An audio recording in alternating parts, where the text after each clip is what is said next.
This is Philip Parker, 14-year-old boy from Gordonsville, Tennessee, who in January of this year took his own life. He left behind a note that said, "Please help me, Mom," and after just a little bit of investigation, it became really clear that Philip was driven to suicide by the aggressive and incessant bullying he faced every single day at school for being gay.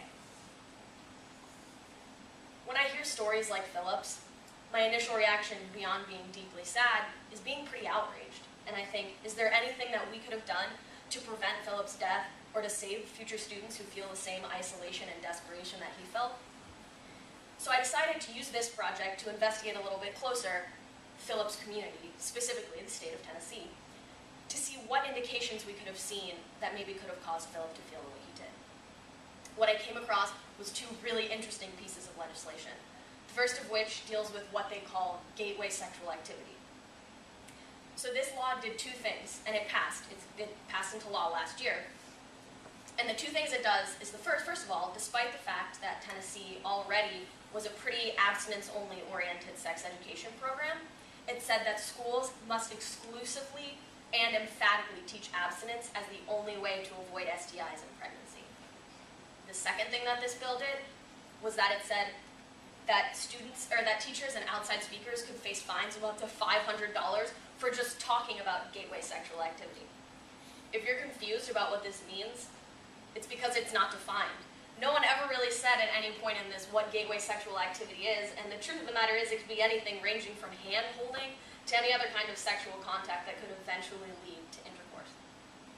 The second bill that I came across didn't actually pass, but last year drew attention to a very interesting opinion that a lot of people hold, not only in Tennessee, but nationwide. This is what they're calling the Don't Say Gay bill. This bill, had it passed, would have said that no public elementary or middle school can provide any instruction or material that says anything about sexual orientation other than heterosexuality.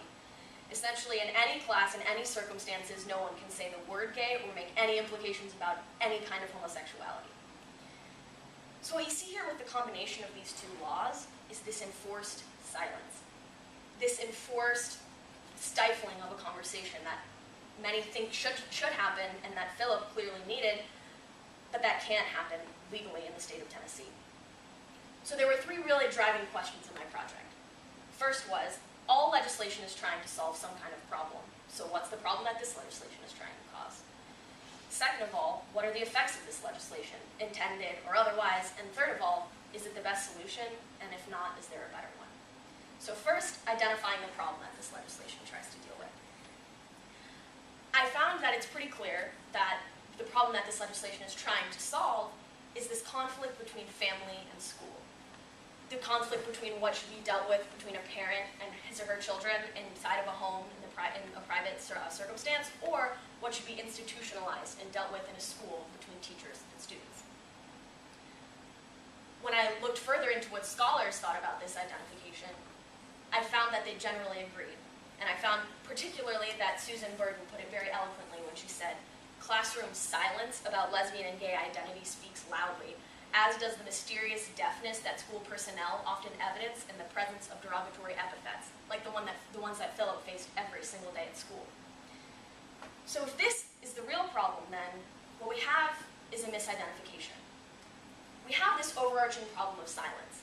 And this problem isn't new. People started to really realize it a few years ago, and they thought the solution was to implement sex ed.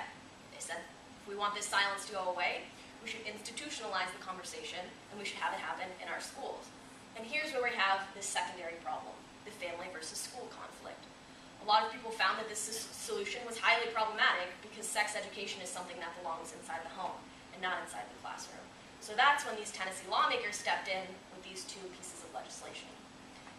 So it's clear then that this legislation in Tennessee is dealing with only the secondary problem while ignoring the overarching real problem of silence. So then, what are the effects of this legislation? Clearly, it's making things worse. For students like Philip Parker, who are desperate for this conversation about sex and sexuality, the state of Tennessee made it totally illegal and even punishable by law. The problem is, this is a problem that we can't afford to make worse. According to a study by Eisenberg and Resnick, 52.4% of lesbian and bisexual young people and 29% of gay and bisexual male students have attempted suicide, versus only 24.8 and 12.6% of their heterosexual counterparts. Further, another study said that gay and bisexual and lesbian students are 3 times as likely to attempt suicide as heterosexual ones. 3 times as likely. So we have this massive problem already, and we have legislators in Tennessee making things worse. So is there a better solution? Is there any practical thing we can do to make this problem better? And this was the really cool part of my research, is the answer is totally yes. The first thing I came across was a set of national standards put together by a couple of really credible and knowledgeable organizations, including the American Health Education Association, that put together a set of guidelines for students in varying grade levels for what they should know by the time they complete certain levels of schooling. For example, for 5th grade students, they said these students should be able to define sexual orientation, identify adults they can talk to about sexual orientation, demonstrate ways to treat each other with dignity and respect, define bullying, identify adults they can talk to if they're being bullied, discuss ways they should react to bullying, and persuade their peers to react when they see cases of bullying.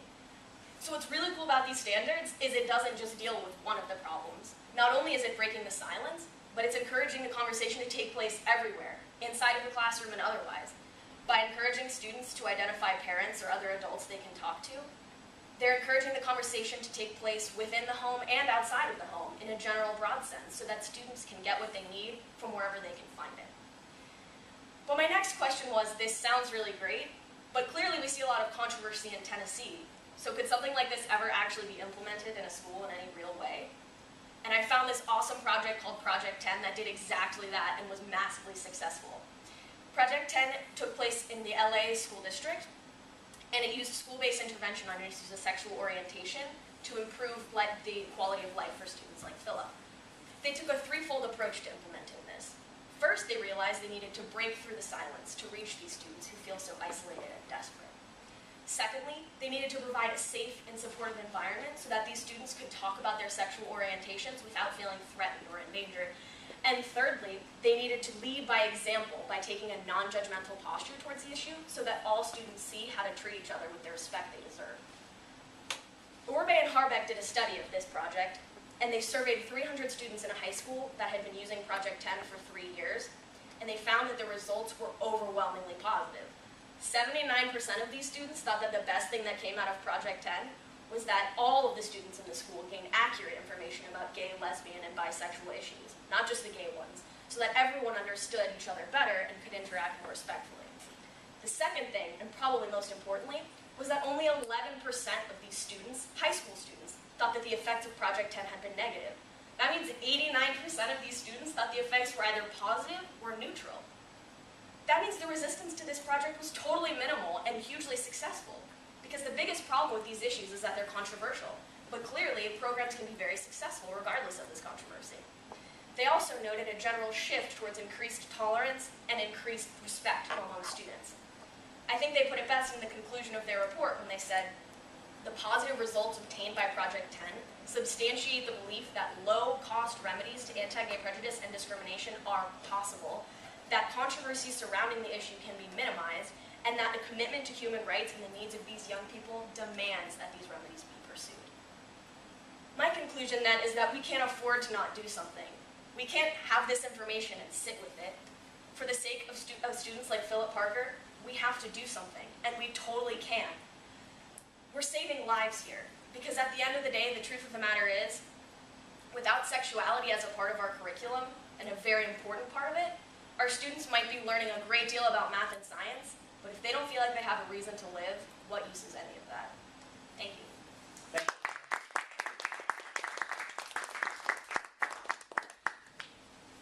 Questions for Emma? What do you think would be a good way to try to get maybe more socially conservative areas in LA to start to implement these kinds of programs? Yeah. So what's actually really interesting about Project 10 also is that it was started in the 1980s, at a time when this stuff was actually even more controversial. So even though it was in LA, it was still kind of a hot button topic. But I think that the way that things like Project 10 could be more successful in less liberal areas is by using the standards kind of like the ones I talked about that encourage conversation outside of classroom, because then it encourages parents to teach kids and talk about kids however they see fit, and it's much more sort of privatized while also sort of like encouraging a social shift towards a general conversation.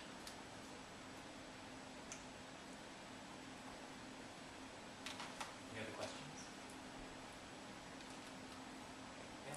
I mean, what if the parents aren't on board as well? Like, if the whole culture is one of, like, homophobia, how do you, like, as an outsider, how do you go about changing attitudes within a community? So I think if you make it part of the curriculum, so teachers have to talk about it, Mm. and then and then encourage students to find adults who they feel comfortable with. A lot of times it's really clear that it's not people's parents. Like in a lot of these cases where kids feel totally isolated, they find that they can't talk to their parents. But if they have a teacher that's encouraging them, or it could be a teacher, or it could be some other member of the community, or someone who's educated enough to understand that like this conversation needs to happen and that the way to deal with it is not maybe the way their parents are dealing with it. I think that by getting as much of the community involved, someone is more likely to intervene in cases like Phillips than if people just aren't talking about it. Thank you, Emma. Great job.